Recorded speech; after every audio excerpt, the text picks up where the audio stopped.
আজকের ক্লাসে তোমাদের সকলকে স্বাগত। আজ আমরা আলোচনা করব কোড নেপোলিয়ন বা নেপোলিয়নের আইনবিধির বৈশিষ্ট্য এবং তার সীমাবদ্ধতা অর্থাৎ ত্রুটিগুলি ঠিক কি ছিল।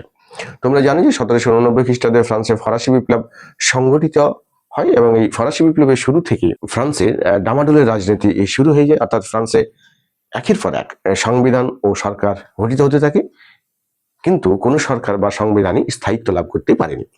ফলে স্বাভাবিকভাবে ফ্রান্সের তৎকালীন যে আইন ব্যবস্থা এবং ফ্রান্সের আরো বিভিন্ন বিষয়গুলি অর্থাৎ দিকগুলি সে সময়ে স্থিরতা পায়নি এবং সেক্ষেত্রে কোনো সংস্কার চেষ্টা সফল হয়নি। পরবর্তীকালে 1799 খ্রিস্টাব্দে নেপোলিয়ন যখন কনসুলেট শাসন ব্যবস্থার প্রবর্তন করেন এবং প্রথম কনসাল হিসেবে তিনি ফ্রান্সে শাসন ব্যবস্থায় বেশ কিছু সংস্কারের জন্য উদ্যোগী হন এবং সেই সংস্কারগুলির মধ্যে একটা গুরুত্বপূর্ণ সংস্কার হচ্ছে কোড নেপোলিয়ন অর্থাৎ নেপোলিয়নের আইন বিধি। আমরা আজকে সেই কোড নেপোলিয়ন বা নেপোলিয়নের আইনবিধির যে মূল বৈশিষ্ট্যগুলি ছিল সেগুলি সম্পর্কে একের পর এক আলোচনা করে নেব এবং এই আলোচনাটি আমরা বেশ কয়েকটি পয়েন্টে ভাগ করে করবো যাতে তোমাদের বুঝতে সুবিধা হয় এবং মনে রাখতেও সুবিধা হয়। প্রশ্নটি 4 বা 8 নম্বরের যাই আসুন না কেন তোমরা এর উত্তরটি সহজেই দিতে পারবে। ঠিক সেইভাবেই প্রশ্নটি আলোচনা করেছি এবং তার উত্তর লেখার চেষ্টা করছি। তো প্রথমে আমরা দেখে নেব এর বৈশিষ্ট্যগুলি ঠিক কি ছিল। প্রথম বৈশিষ্ট্য হিসেবে আমরা যেগুলি লিখবো, আচ্ছা তাহলে লিখে নিই। আমরা এই কোড নেপোলিয়ন সম্পর্কে আর কিছু লিখলাম না, অর্থাৎ কোড নেপোলিয়ন কি সে সম্পর্কে আমরা যেহেতু আগের ক্লাসে আলোচনা করেছি বা মৌখিকভাবে কিছু আলোচনা করে নিয়েছি, এরপর আমরা সরাসরি লিখে নেব যে ফ্রান্সের এই কোড নেপোলিয়নের বৈশিষ্ট্যগুলি কি ছিল। তাহলে প্রথমে লিখি বৈশিষ্ট্য, লাইন করি, একটা লাইন লিখিনি বৈশিষ্ট্য। প্রথম বৈশিষ্ট্য হিসেবে আমরা যেটা লিখবো সেটা হচ্ছে আইনের চোখে সকলেই সমান, অর্থাৎ আইনের চোখে সমতা প্রতিষ্ঠা ছিল এই কোড নেপোলিয়নের প্রথম বৈশিষ্ট্য। তাহলে আইনের চোখে সমতা,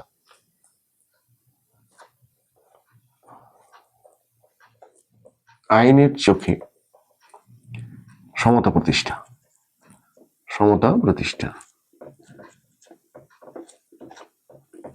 এটা এই কোড নেপোলিয়নের একটা গুরুত্বপূর্ণ বৈশিষ্ট্য।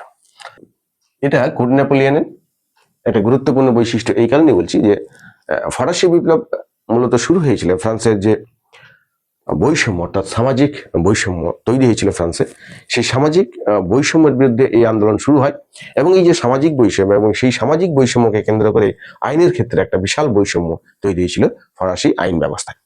কোড নেপোলিয়ন সেই যে আইনের ক্ষেত্রে বৈষম্য, অর্থাৎ উচ্চ সম্প্রদায়ের ক্ষেত্রে আইন একভাবে প্রযোজ্য হবে এবং নিম্ন সম্প্রদায়ের ক্ষেত্রে সেই আইনটি আবার ঠিক অন্যভাবে প্রযুক্ত হবে বা প্রযোজ্য হবে, এই যে ব্যবস্থা, এই ব্যবস্থা থেকে একেবারে ধুয়ে মুছে সাফ করে দিয়েছিল এই কোড নেপোলিয়ন। তাহলে আমরা সেটা লিখে নিতে পারি প্রথমে যে জন্ম বা জাতিগত ভিত্তিতে ফ্রান্সে যে আইনগত ক্ষেত্রে একটা বৈষম্যের সুযোগ ছিল সেটিকে এই কোড নেপোলিয়ন কি করে সম্পূর্ণ ধূলিসাৎ করে দেয় বা মুছে দেয় এবং তার পরিবর্তে আইনের চোখে সকলেই সমান এই ব্যবস্থার প্রতিষ্ঠা পায় এবং সকলের ব্যক্তি স্বাধীনতা কি হয় না, ব্যক্তি স্বাধীনতার অধিকার স্বীকৃতি লাভ করে। তাহলে পয়েন্টটা লিখে নিতে পারি এইভাবে যে জাতি বা বর্ণগত বা শ্রেণীগত, জাতি বা শ্রেণীগত বৈষম্যকে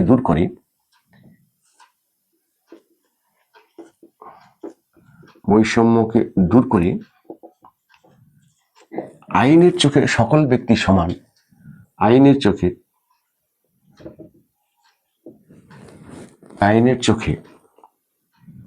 এখানে লিখি সকল ব্যক্তির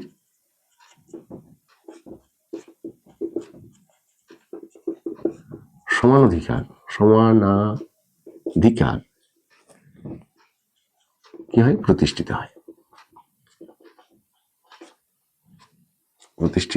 হয়। ব্যক্তি স্বাধীনতার অধিকার, সকলের ব্যক্তি স্বাধীনতার অধিকারকে কি করা হয়, সুরক্ষিত করা হয়। সেটা লিখতে পারি সকলের ব্যক্তি স্বাধীনতার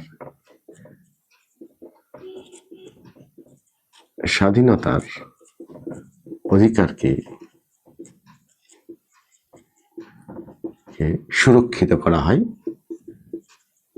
সুরক্ষিত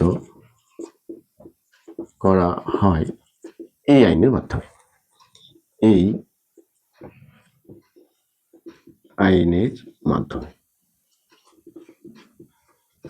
এটা হচ্ছে 1 নম্বর পয়েন্ট, আইনের চোখে সমতা প্রতিষ্ঠা। 2 নম্বর যে পয়েন্টটি সেটা তোমরা সকলেই জানো, সেটা হচ্ছে সামন্ততন্ত্রের বিলোপ সাধন। ফরাসি সমাজ ব্যবস্থায় যে সমস্ত সামন্ততান্ত্রিক আইনগুলি প্রচলিত ছিল, সেই সামন্ততান্ত্রিক আইনগুলিকে কি করা হয় না, সম্পূর্ণরূপে বিপ্লব চলাকালীনই বিলোপ ঘটানো হয়েছিল। তথাপি সেই আইনের যে ছিটেফোঁটা বজায় ছিল বা ছিটেফোঁটা অংশ পরবর্তীকালে অস্তিত্ব বজায় রেখে চলছিল, সেই অস্তিত্বগুলিকে বা সেই চিহ্নটুকু কি করে দেয়, এই কোড নেপোলিয়ন সম্পূর্ণরূপে ধ্বংস করে দেয়। আমরা তাহলে দ্বিতীয় পয়েন্ট হিসাবে এই সামন্ততান্ত্রের বা সামন্ততান্ত্রিক প্রথার বিলোপ বা সামন্ততন্ত্রের বিলোপকে আমরা একটা পয়েন্ট হিসাবে উল্লেখ করতে পারি। তাহলে সেটাই করি।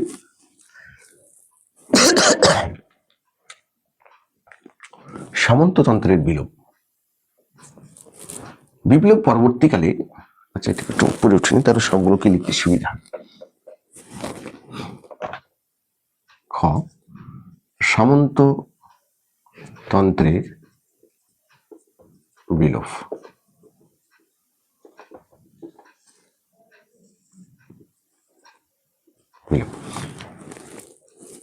বিপ্লব পরবর্তীকালে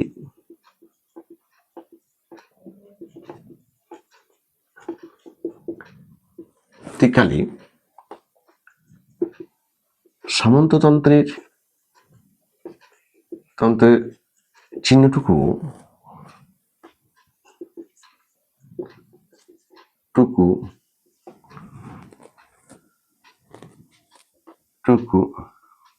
আচ্ছা, এখানে যে কথাটা লিখে দিতে, সামন্ততন্ত্রের যে চিহ্নটুকু অস্তিত্ব ছিল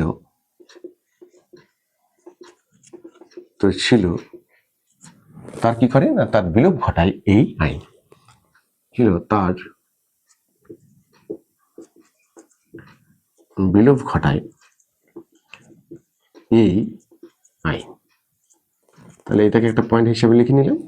এর পরের পয়েন্ট হিসেবে আমরা লিখব সম্পত্তি অধিকার। এটাকে লিখতে পারি একটা পয়েন্ট করে, যে সম্পত্তির অধিকারকে স্বীকৃতি দেওয়া হয় এই আইনের মাধ্যমে। ফ্রান্সের ব্যক্তিগত যে সম্পত্তির অধিকার, সেই সম্পত্তির অধিকারটিকে কোড নেপোলিয়ন দ্বারা সুরক্ষিত করা হয়। পিতার সম্পত্তিতে ঠিক পুত্রের অধিকার কেমন হবে সেই সম্পর্কে নির্দিষ্ট করে বলে দেওয়া হয় এই কোড নেপোলিয়নের মাধ্যমে। তবে নারী জাতি অর্থাৎ স্ত্রীদের প্রতি বা স্ত্রীদের জন্য এই সম্পত্তির অধিকার বিষয়ে কোড নেপোলিয়নে যা বলা হয়, সেটা কোড নেপোলিয়নের সমালোচনার বা কোড নেপোলিয়নের সমালোচকরা বিশেষভাবে তুলে ধরেন, এবং এই কারণে কোড নেপোলিয়নকে অনেকটাই বা কোড নেপোলিয়নের যে আইন, সেই আইনকে সমালোচিত হতে হয়। তো যাই হোক, আমরা সম্পত্তির অধিকার পয়েন্টটি করে নিতে পারি। সম্পত্তির অধিকার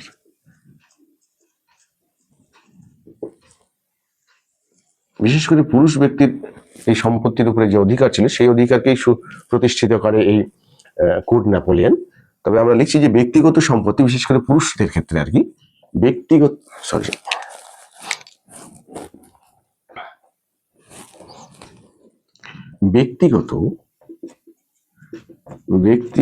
সম্পত্তির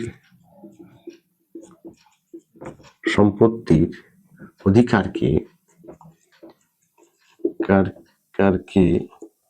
সুরক্ষিত করে এই আইন, এবং পিতার সম্পত্তি পুত্রদের মধ্যে পিতার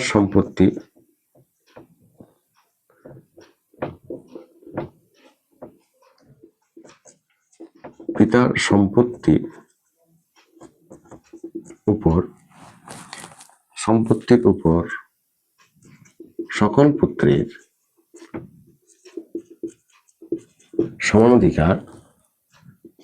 সমানাধিকার প্রতিষ্ঠিত হয়। এর পূর্বে জ্যেষ্ঠ পুত্রই পিতার সম্পত্তির অধিকারী হতেন, এরকম কিছু আইন ছিল, সেগুলিকে পরিবর্তন করে পিতার সম্পত্তির উপরে কিন্তু সকল পুত্রের অর্থাৎ যতজন পুত্র থাকবেন তারা সমানভাবে সেই পিতার সম্পত্তির অধিকার ভোগ করতে পারবেন, এরকম একটা আইন এই কোড নেপোলিয়নের মাধ্যমে প্রবর্তন করা হয়েছিল। এছাড়াও আমরা লিখব ধর্ম নিরপেক্ষতাকে একটা পয়েন্ট হিসেবে আলোচনা করে নিতে পারি। আমরা জানি যে বিপ্লব পূর্ববর্তী ফ্রান্সের যে ধর্মীয় ব্যবস্থা বা সমাজ ব্যবস্থা ছিল, চার্চ ব্যবস্থা ছিল, সেখানে রাষ্ট্রের উপরে চার্চের একটা বিশাল প্রভাব বা ধর্মের একটা বিশাল প্রভাব ছিল।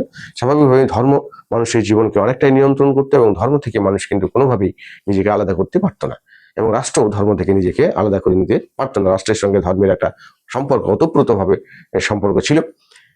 কোড নেপোলিয়ন সেই সম্পর্কটাকে কি করে, ছিন্ন করে দেয়। অর্থাৎ ব্যক্তি স্বাধীনতা, অর্থাৎ ব্যক্তির ধর্মীয় স্বাধীনতাকে যেমন স্বীকৃতি দেয়, ঠিক সেই রকম রাষ্ট্র থেকে ধর্মকে একটু আলাদা করে দেয়, যার ফলে রাষ্ট্রের উপরে এই যে ধর্মের যে প্রভুত্ব বা প্রভাব, সেটা অনেকটাই কি হয়, সেটা কমে যায়। তাহলে আমরা সেই পয়েন্টটাকে আলোচনা করে নিতে পারি। সেটা হচ্ছে যে ঘ, তাই না? হ্যাঁ, ঘয়ের পয়েন্ট ধর্ম নিরপেক্ষতা। ধর্ম নিরপেক্ষতা এটাকে একটা পয়েন্ট হিসেবে আলোচনা করে নিতে পারি। অর্থাৎ ব্যক্তিবর্গের সকলের ধর্মীয় স্বাধীনতা এবং সহিষ্ণুতা, সকলের জন্য ধর্মীয় স্বাধীনতা, সকলের জন্য ধর্মীয় স্বাধীনতা, ধর্মীয়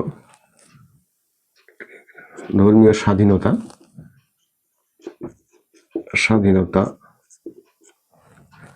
ও সহিষ্ণুতার কথা বলা হয়।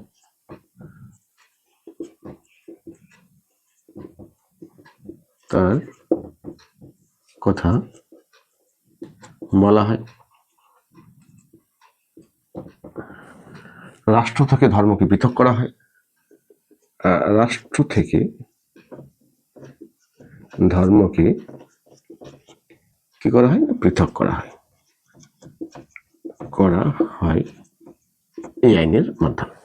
তাহলে ধর্মনিরপেক্ষতা বিষয়টি আমরা লিখে নিলাম। এরপরে আমরা আরো দু একটা পয়েন্ট লিখে নিতে পারি। সেটা হচ্ছে যে পারিবারিক কিছু আইন। এই কোড নেপোলিয়নে পারিবারিক আইন সম্পর্কে কি বলা হয় সেটা একটু দেখে নিই। আচ্ছা, 4টে পয়েন্ট হয়ে গেছে। আচ্ছা, আর একটা লিখে নিই। পারিবারিক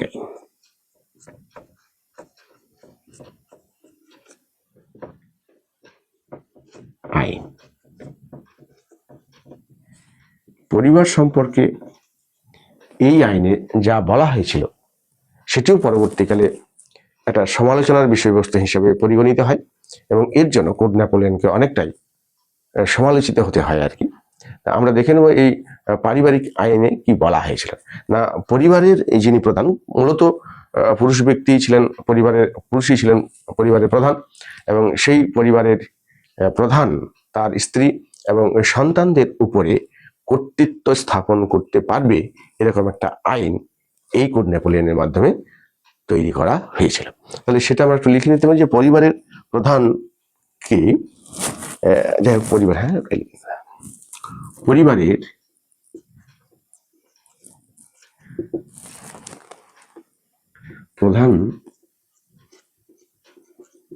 প্রধানকে তার স্ত্রী ও পুত্রদের উপর কর্তৃত্ব প্রদান করা হয়। কর্তৃত্ব বা অধিকার আর কি, আমরা সেটা বলতে পারি। কর্তৃত্ব প্রদান করা বা তার অধিকার প্রদান করা হয়। তো বা অধিকার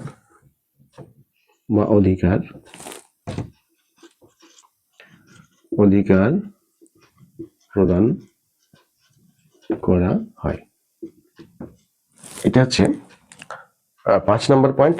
আমরা আরেকটা পয়েন্ট এই কোড নেপোলিয়নের বৈশিষ্ট্য হিসেবে আলোচনা করে নিতে পারি, যেটা অত্যন্ত গুরুত্বপূর্ণ পয়েন্ট। সেটা না আলোচনা করলে হয়তো কিছুটা অসম্পূর্ণ থেকে যাবে। আমরা সেটা লিখে নিতে পারি। মানে যোগ্যতার ভিত্তিতে নিয়োগ, এটা একটা গুরুত্বপূর্ণ পয়েন্ট, সেটা আপনি লিখে নাও। যোগ্যতার ভিত্তিতে নিয়োগের ব্যবস্থা,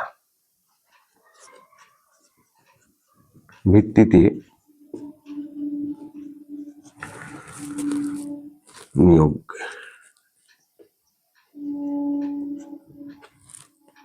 তোমরা জানো যে বিপ্লব পূর্ব যে ফ্রান্স, সেই বিপ্লব পূর্ববর্তী ফ্রান্সে সরকারি যে নিয়োগ ব্যবস্থা ছিল সেটি মূলত দখল করেছিল অভিজাত এবং যাজকেরা, মূলত উচ্চ সম্প্রদায়ের লোকেরা, এবং তৃতীয় সম্প্রদায় অর্থাৎ নিম্ন সম্প্রদায়ের লোকেদের এই খাতে অর্থাৎ সরকারি পদে নিয়োগের কোনো সুযোগ ছিল না।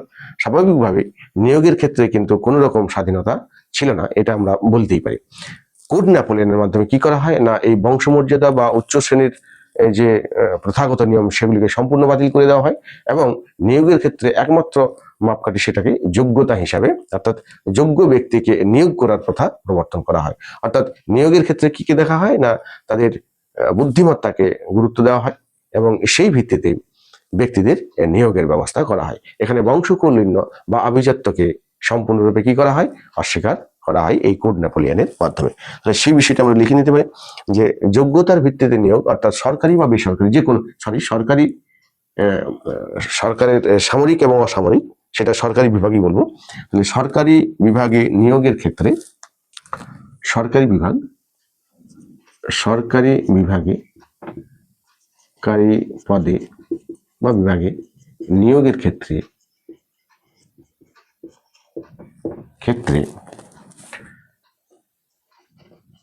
যোগ্যতাকে একমাত্র মাপকাঠি হিসেবে ধরা হয়। যোগ্যতাকে মাপকাঠি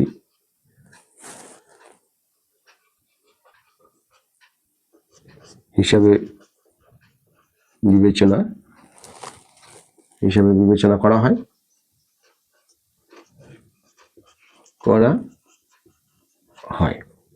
তাহলে যোগ্যতার ভিত্তিতে সকলের নিয়োগের ক্ষেত্রে সমান অধিকার, তাহলে আমরা বলতে পারি অর্থাৎ নিয়োগের ক্ষেত্রে সকলের সমান অধিকার প্রতিষ্ঠা হয়। অর্থাৎ নিয়োগের ক্ষেত্রে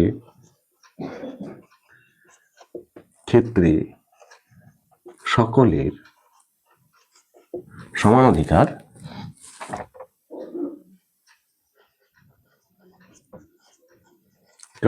প্রতিষ্ঠিত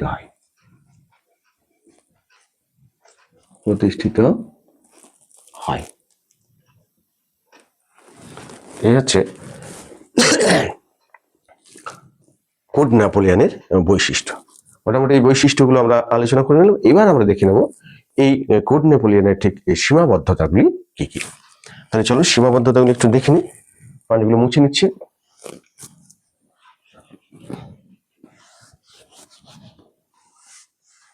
আত্মুতি,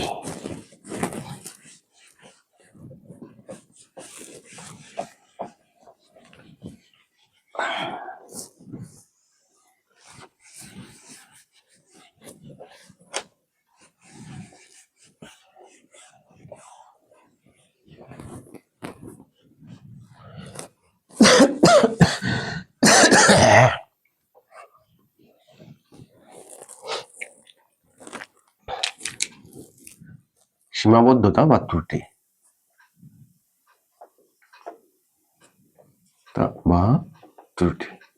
এই ত্রুটিগুলো কি ছিল? কোড নেপোলিয়ন একটা গুরুত্বপূর্ণ সংস্কার এবং তা সারা বিশ্বে অত্যন্ত প্রশংসার দাবি রাখলেও এই কিন্তু অর্থাৎ এই কোড নেপোলিয়ন বা নেপোলিয়নের আইন সংহিতা যা প্রবর্তন করা হয়েছিল তা কিন্তু একেবারে ত্রুটিমুক্ত ছিল না, বা তার কিছু সীমাবদ্ধতা ছিল, এই কথা আমরা বলতে পারি। সেই সীমাবদ্ধতাগুলি সম্পর্কে আমরা একে একে আলোচনা করব। সেই সীমাবদ্ধতাগুলি ঠিক কি কি? প্রথমে হচ্ছে রোমান আইনের প্রাধান্য, অর্থাৎ রোমান আইনকে এই কোড নেপোলিয়ন সংকলনের ক্ষেত্রে অত্যন্ত বেশি গুরুত্ব দেওয়া হয়েছিল, এবং যার ফলে কি হয়, যার ফলে যে প্রগতিশীল ব্যবস্থা অর্থাৎ প্রগতিশীলতার যে পথ আইনের ক্ষেত্রে সেটা অনেকটা কি হয়েছিল, বন্ধ হয়ে গেছিল বা রুদ্ধ হয়ে গেছিল। তাহলে সেটাই একটা পয়েন্ট হিসেবে আমরা লিখে নিতে পারি রোমান আইনের প্রাধান্য। তাহলে ত্রুটির মধ্যে আমরা প্রথমে আলোচনা করে দেবো রোমান আইনের প্রাধান্য।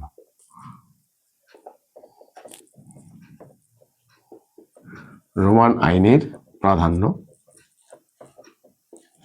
এই রোমান আইনের প্রাধান্যে আমরা কি লিখবো? রোমান আইনের প্রাধান্য সংক্রান্ত বিষয়ে আলোচনা করতে গেলে আমরা যেটা লিখবো সেটা আলোচনা আমরা করলাম। এর আরেকবার একটু বিষয়টাকে বলিনি যে কি লিখতে হবে এই জায়গায়।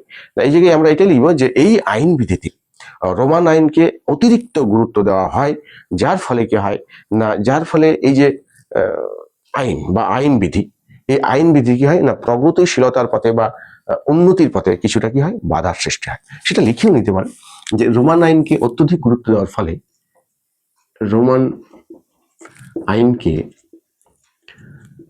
আইনকে অত্যধিক গুরুত্ব দেওয়ার ফলে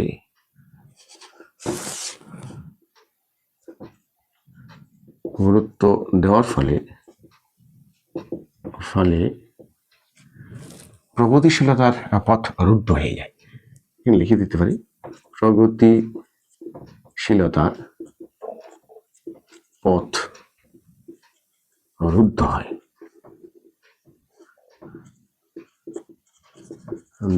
রোমান আইন খুব একটা আধুনিক আইন, রোমান আইন অনেক দিনের পুরনো আইন, সুতরাং সেই পুরনো আইনকে আবার গুরুত্ব দেওয়া হয় এবং যার ফলে প্রগতিশীলতা আধুনিকতার পথে অনেকটা কি হয়, বাধার সৃষ্টি হয়। 2 নম্বর পয়েন্ট হিসেবে আমরা লিখতে পারি নারীর মর্যাদা হ্রাস বা নারীকে যথেষ্ট সম্মান না দেওয়া। নারীর মর্যাদা একটা পয়েন্ট করতে পারি এখানে, সেটা করে নাও। নারীর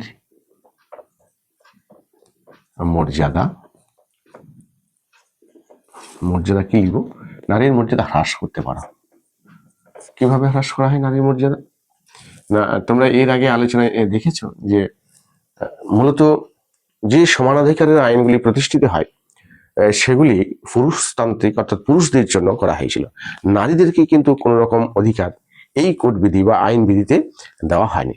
তাদেরকে কার নিয়ন্ত্রণে নিয়ে আসা হয়? না, স্ত্রীকে স্বামীর নিয়ন্ত্রণাধীনে নিয়ে আসা হয় এবং তার স্ত্রীদের বা নারীদের কোনো সম্পত্তি অর্জনের অধিকারকে স্বীকৃতি দেওয়া হয়নি এবং তাদের সেই সম্পত্তির অধিকারে যেমন স্বীকৃতি দেওয়া হয়নি, তেমনি সম্পত্তি ক্রয় করা বা সম্পত্তি দান করার ক্ষেত্রেও তাদের কোনো রকম অধিকার দেওয়া হয়নি। একমাত্র স্বামীর সম্পত্তি ছাড়া অন্য কোনো সম্পত্তির উপরে তাদের কোনো অধিকারকে স্বীকৃতি দেওয়া হয়নি। সুতরাং ফরাসি বিপ্লবের যে সাম্যের আদর্শ, সেই সাম্যের আদর্শ নারীদের ক্ষেত্রে কিন্তু প্রযোজ্য হয়নি এই কোড নেপোলিয়ান বা নেপোলিয়ানের আইনবিধিতে। এটা কোড নেপোলিয়ানের একটা বড় ত্রুটি হিসাবে ধরা হয়ে থাকে। তাহলে সেটা লিখে নিতে পারো, সেটা হচ্ছে যে কোড নেপোলিয়ানে নারীদের কোন রকম অধিকারের স্বীকৃতি দেওয়া হয়নি। অর্থাৎ কোড নেপোলিয়ানে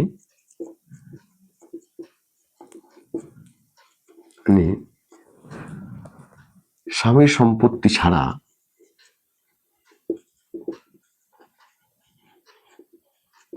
ছাড়া অন্য কোনো সম্পত্তি অর্জন বা অধিকার, অন্য কোনো সম্পত্তি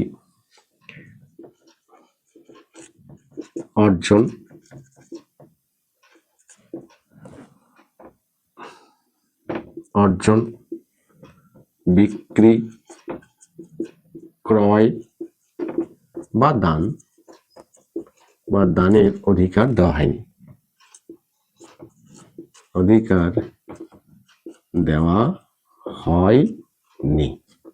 তাহলে এটা আমরা লিখে নিতে পারি।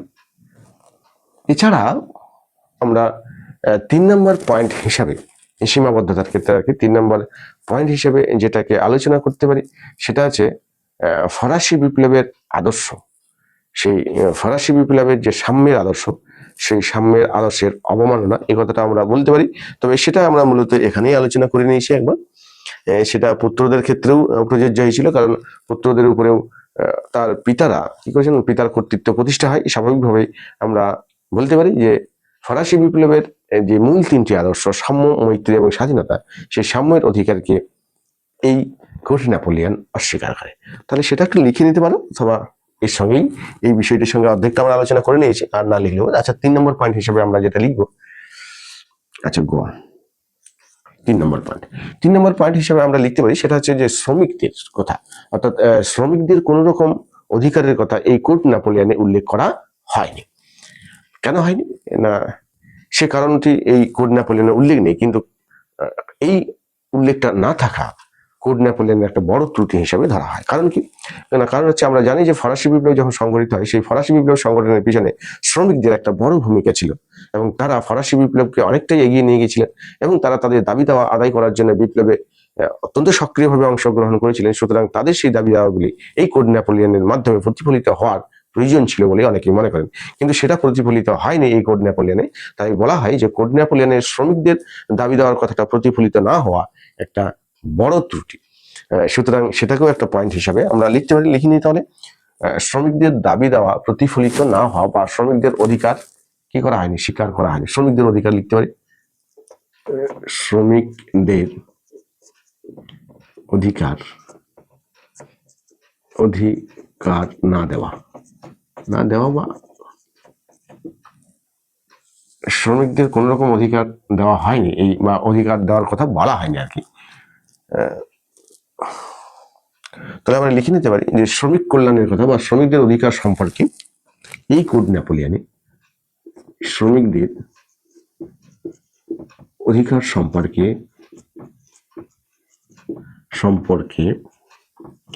এই কোড নেপোলিয়নে,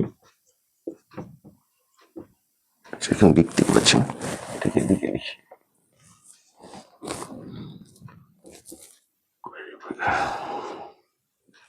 এই কোড নেপোলিয়নে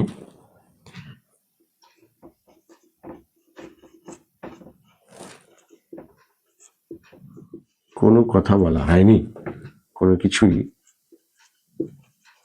বলা হয়নি। এটাকে একটা বড় ত্রুটি হিসেবে দেখা হয় এই কোড নেপোলিয়নে।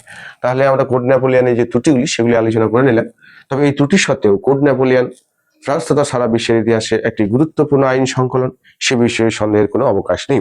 এবং এই কোড নেপোলিয়নের সংকলন বা প্রবর্তন করার ফলে নেপোলিয়নকে দ্বিতীয় জাস্টিনিয়ান হিসাবে উল্লেখ করা হয়ে থাকে। জাস্টিনিয়ান যেমন কি করেছিলেন না, বহু আইনের সংকলন করে আইনের ক্ষেত্রে একটা প্রগতিশীলতার পথের প্রবর্তন করেছিলেন, ঠিক সেই রকম নেপোলিয়নে কিন্তু ফ্রান্সের এই আইনগুলিকে সংকলিত করে কি করেছিলেন না, আইনকে আধুনিকতার পথে নিয়ে যেতে অনেকটাই সাহায্য করেছিলেন। তাহলে আজকের আলোচনা এই পর্যন্তই, পরে দেখা হবে নতুন আবার কোনো একটা ক্লাসে।